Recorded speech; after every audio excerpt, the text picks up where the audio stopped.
श्री चंद्रशेखर आजाद। धन्यवाद सभापति जी।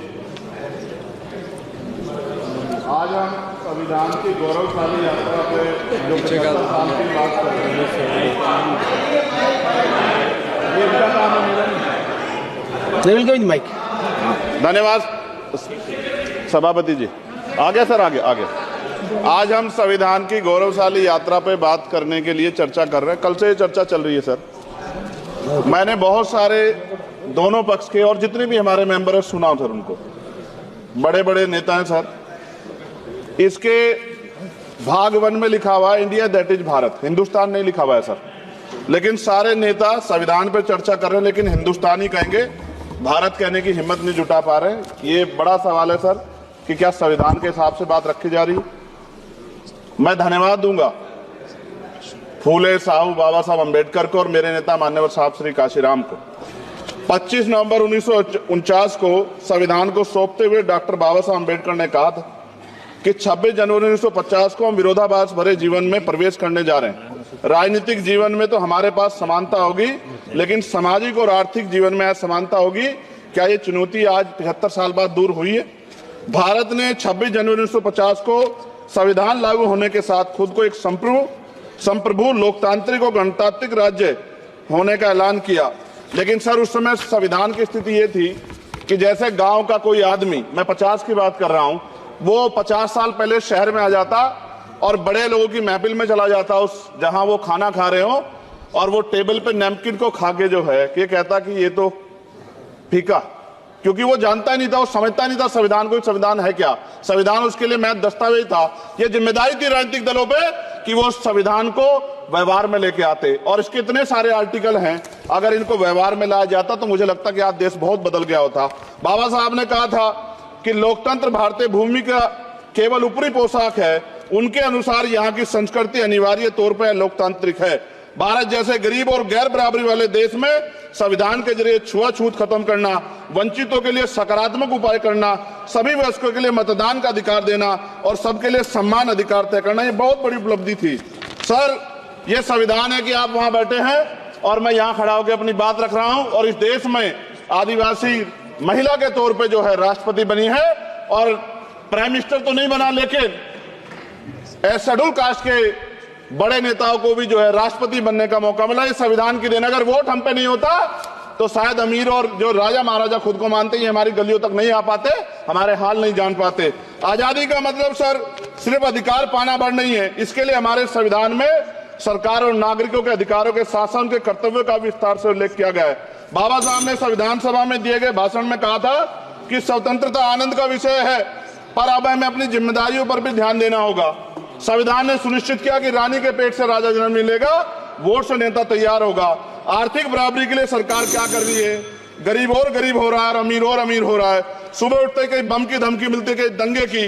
ये अमृत काल है सर, यह धमकी काल है। कितना बढ़ रहा है आर्टिकल 15 सर। भारत में आज भी घोड़ी चढ़ने बैठने होती है सर। क्या दलितों को यहाँ भी बोलने का नहीं सर? अगर सबको 4 मिनट दे दो, मुझे दे दो। ये भेदभाव नहीं चलेगा दलितों के साथ। Time is 4 minute. Don't waste. भाई सर आप चेक करो, अगर सबको 4 मिनट दिए तो आप मना करो, मैं बंद कर देता हूँ उसको। क्या दलितों को सबसे आखिरी में नंबर मिलेगा और बोलने का मौका मिलेगा? क्या मजाक कर रहे हैं सर आप? नो, ये all independent people are having only 4 minutes. You take sir. Independent में अपनी पार्टी का मेंबर हूँ सर, और जीत के आया हूँ सर, किसी की दया में नहीं आया। Take 1 minute and finish sir. कल भी बोले एक दलीय पार्टी के लोग, आप मौका दो सर। मूछे रखने पर हत्या होती है, महिलाओं पे, छोटे मासूम बच्चों पर रेप हिंसा होती है। एनसीआरबी का डाटा देकर डर लगेगा। यही 1 किलोमीटर में संविधान को जला गया, और महाराष्ट्र के परभनी में अभी भी संविधान को नष्ट किया गया, उसकी कॉपी को। आर्टिकल 25-26 में संविधान में सभी को धार्मिक आजादी। कहाँ है दलितों की, मुसलमानों की, जैनों की, बौद्धों की, ईसाइयों की? छत्तीसगढ़ में सतनामी समाज को संविधान की अपनी धार्मिक आजादी के आधार पर जो है उनको अपमानित करके जेल में बंद कर दिया। संभल, अजमेर, अयोध्या सब इसका उदाहरण है। ये सरकार आलोचना डरती है। कितने लोग जेल में बंद है? मिरान हैदर, खालिद सैफी, उमर खालिद खान, सिफा खान, गुलफ्शा फातिमा और आजम खान साहब राजनीतिक विरोध में बंद है। सरकार यहाँ बैठी है, सरकार सामाजिक न्याय की बात करती है। बताए कितने दलित मुख्यमंत्री बना रखे आपने? 13 ज्यादा सरकार स्टेट में सरकार है। कितनी महिला मुख्यमंत्री है? आपकी सरकार ने सुप्रीम कोर्ट के आदेश के बाद रिजर्वेशन प्रमोशन में जारी नहीं किया, और ओबीसी को पॉलिटिकल रिजर्वेशन आप देंगे नहीं देंगे, आप बताने का काम करें। मैं 75 साल की गौरव यात्रा में हम एक सभ्य समाज नहीं बना पाए, इसलिए जाति आधार पर SC ST OBC के बच्चों को प्राइमरी स्कूल से लेकर उच्च संस्थानों में भेदभाव किया जाता है। सरकार निरंकुश हो गई, कोई बुलडोजर से कार्रवाई करता है। कल मंत्री जी ने कहा हमने राष्ट्रीय पिछड़ा वर्ग आयोग बनाया, 69 शिक्षक भर्ती में उसकी सिफारिशों को नहीं माना। EWS के जरिए आपने संविधान पे आरक्षण के प्रावधान पे हमला किया। 1 मिनट में खत्म कर रहा हूं सर।